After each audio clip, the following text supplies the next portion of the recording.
রাতভর বিদ্যালয়ে দুষ্কৃতীদের তাণ্ডব, তছনছ গোটা বিদ্যালয়ের সামগ্রী। কোথাও ভেঙে পড়ে রয়েছে নোটিশ বোর্ড, তো কোথাও ব্ল্যাকবোর্ড। বৃহস্পতিবার বিদ্যালয়ের গেট খুলতেই চাঞ্চল্য। দাসপুরের সুরতপুর শ্রী অরবিন্দ শতবার্ষিকী বিদ্যামন্দির বিদ্যালয়ের ঘটনা।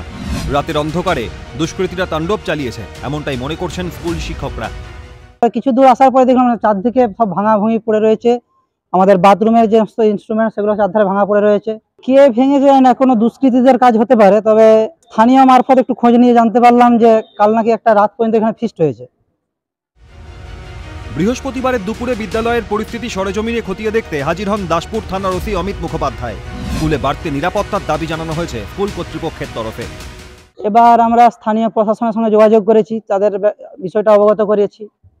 আর স্কুলের পক্ষ থেকে তাদেরকে জানিয়েছি যে যাতে ভবিষ্যতে এই ধরনের ঘটনা আর না ঘটে, এবং স্কুলে যাতে সিসিটিভি বসানো যায় সেই জন্য ম্যানেজিং কমিটির কাছে আবেদন করব। রাতের অন্ধকারে বিদ্যালয়গুলিতে বাড়ছে দুষ্কৃতী দৌরাত্ম্য। পুলিশ প্রশাসনের ভূমিকা নিয়ে উঠছে প্রশ্ন। যদি শিক্ষা প্রতিষ্ঠানেই নিরাপত্তার অভাব লক্ষ্য করা যায়, তাহলে রাজ্যের সাধারণ মানুষের নিরাপত্তা কোথায়? পশ্চিম মেদিনীপুর থেকে অভিষেক চক্রবর্তীর রিপোর্ট, ক্যালকাটা নিউজ।